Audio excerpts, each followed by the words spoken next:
Bom dia, iniciaremos a aula de Química, aula de número 14, onde veremos o nosso assunto sobre a equação de Arrhenius e a regra de Van 't Hoff. Então, a equação de Arrhenius, ela nos permite calcular a variação da constante de velocidade de uma reação química com a temperatura. É uma equação bastante utilizada na cinética química, onde é utilizada também para a determinação da energia de ativação de reações. A equação de Arrhenius é determinada por... Então, já que ela calcula a constante, aqui a gente tem a constante da velocidade, o fator de frequência, medida da probabilidade de uma colisão eficaz, o A, a energia de ativação, dividido pela constante dos gases ideais, que na unidade de sistema internacional é o kJ por mol, que é 8,14, e a temperatura absoluta. Lembrando que quanto menor a energia de ativação e maior a temperatura, maior vai ser a constante. Então, determinação da energia de ativação. A partir da equação de Arrhenius, pode-se notar que a velocidade de qualquer reação depende de dois fatores: da frequência das colisões das moléculas dos reagentes e da magnitude da energia de ativação. O fator de frequência A tem as mesmas dimensões que a constante da velocidade, e está relacionado com a frequência das colisões entre as moléculas dos reagentes. Se a energia de ativação e a constante de velocidade de uma reação numa determinada temperatura forem determinados, torna-se possível calcular a constante de velocidade da reação para qualquer outra temperatura. Para isso, precisamos escrever a equação para as duas temperaturas. Análise gráfica. Essa equação mostra que quanto maior a energia de ativação, menor a constante da velocidade e menor a velocidade da reação. E mostra também, enquanto maior a temperatura, maior a constante e maior a velocidade de reação. Então, aqui a gente tem o gráfico da energia de ativação e a frequência das moléculas. Então, a energia de ativação vai ser menor, ou seja, T2 vai ser maior que T1. O primeiro cientista que estudou a influência da temperatura sobre a velocidade das reações foi Jacobus van 't Hoff, no final do século XIX. Ele chegou, por meio de seus estudos, à seguinte regra. Então, a regra de Van 't Hoff: um aumento de 10 graus Celsius faz com que a velocidade de uma reação dobre. Então, considere uma reação que ocorre com uma velocidade V a temperatura de 5 graus Celsius. Se aumentarmos 10 graus Celsius, indo para 15 graus Celsius, a velocidade da reação passará a ser 2V, e assim sucessivamente. No entanto, essa regra não se aplica a todas as reações. Por exemplo, uma exceção está mostrada abaixo. 2HI, como reagente, se transformando em H2 mais I2. Se inicialmente tivermos essa reação ocorrendo a uma temperatura de 300 graus Celsius e elevarmos a temperatura para 500 graus Celsius, verificaremos um aumento na velocidade da reação de aproximadamente 25.000 vezes. E já vamos fazer um exercício 44, da página 228. O gráfico a seguir refere-se ao diagrama energético de uma reação química. A gente tem os reagentes a produtos, onde se vêem destacados dois caminhos de reação, o caminho 1 e o caminho 2. Após uma análise das entalpias dos reagentes, dos produtos e dos valores A, B, C e D, podemos afirmar que... Então, aqui estão as alternativas. A reação é endotérmica e a presença do catalisador diminui a variação da entalpia de A para B. Não. A reação é endotérmica representa a variação da entalpia com a presença do catalisador. Também não. A reação é exotérmica e a energia de ativação sem a presença do catalisador é representada por C. Também não. Aqui está C. Só lembrando aqui, A é a entalpia do caminho 1, B do caminho 2, C é a diferença aqui entre 1 e 2, e D, a entalpia dos produtos, está aqui embaixo. Então, a alternativa C também não é. Presença do catalisador diminui a variação da entalpia da reação representada por C. Não, não é isso. E a presença do catalisador diminui a energia de ativação de A para B, diminui de A para B. Então, com a presença do catalisador, a energia de ativação vai ser menor e mantém constante a variação de entalpia da reação representada por D. Correto. Então, alternativa E. O 46 da página 229. Esse exercício na apostila, ela tem um gráfico incorreto. Os gráficos que foram apresentados na apostila não conferem com esse exercício. Então, esse é o gráfico original, esse é o gráfico do próprio exercício. Então, não é aquele, então desconsidere aqueles gráficos que eles colocaram lá. Não tem nada a ver. Então, o gráfico a seguir refere-se às curvas de distribuição de energia cinética entre um mesmo número de partículas, para 4 valores diferentes de temperatura. Então, a gente tem T1, T2, T3 e T4. Sendo T1 menor que T2, que é menor que T3, que é menor que T4.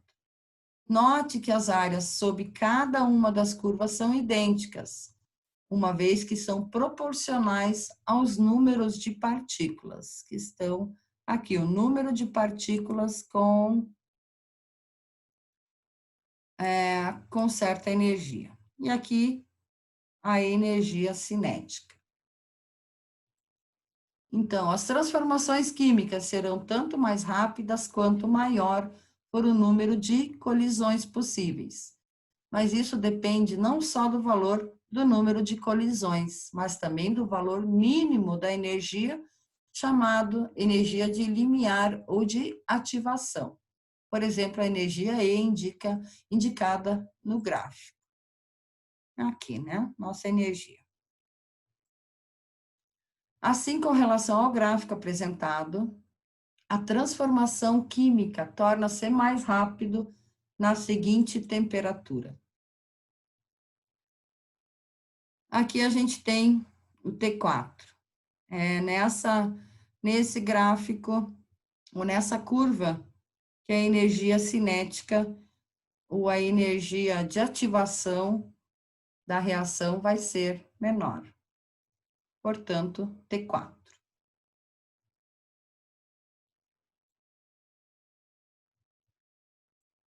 Mais um exercício da apostila, exercício 47. A figura do gráfico aqui tá meio distorcida, porque eu também não achei. E aí eu escaneei, coloquei aqui, mas a gente consegue ter uma ideia.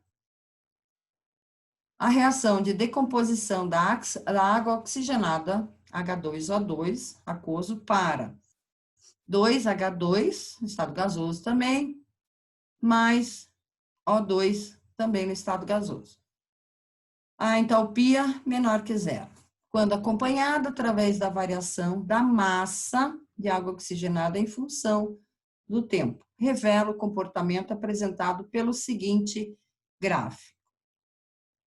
Então, aqui a gente tem a massa de água oxigenada e o tempo de decomposição por minuto, né?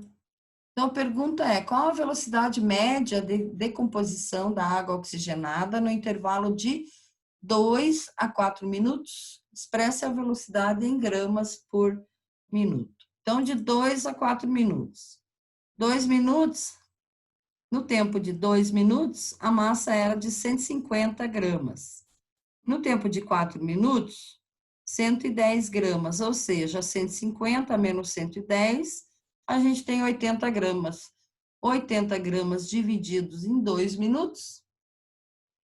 Não, 80 não, 40, né? Desculpe.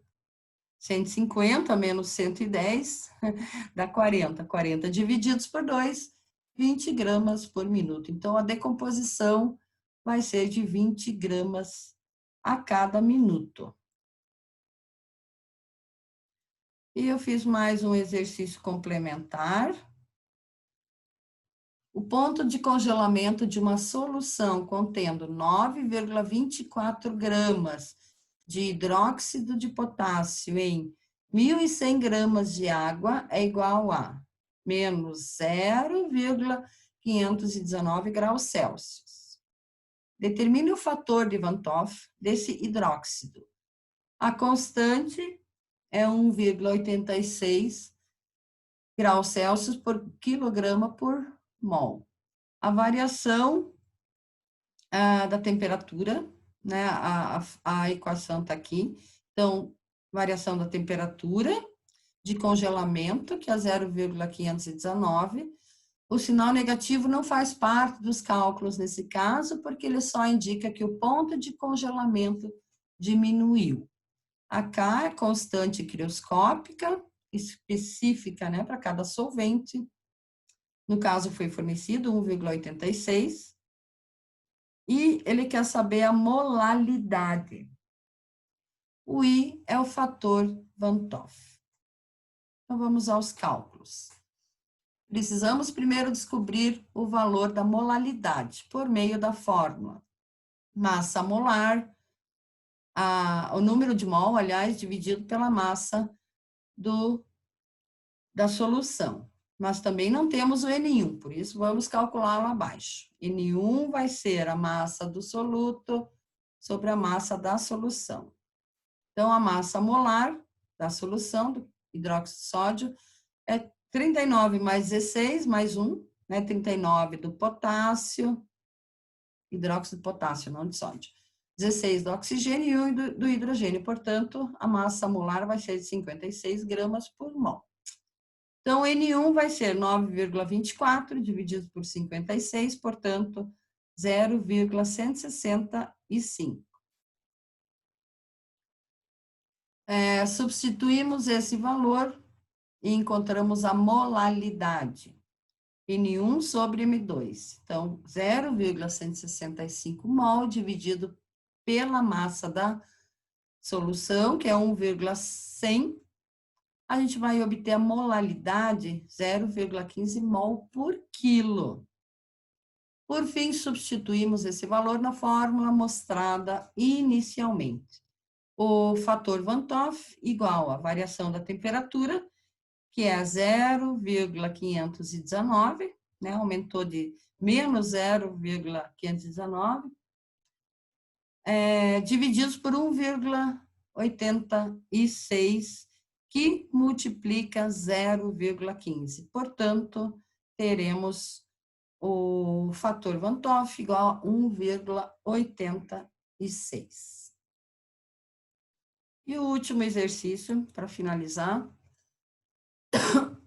os coeficientes de Van 't Hoff para duas soluções, uma de KCl e outra de N2SO4, são, respectivamente, 1,9 e 2,8. A pergunta é, qual é a razão entre os graus de dissociação aparente desses sais nas duas soluções?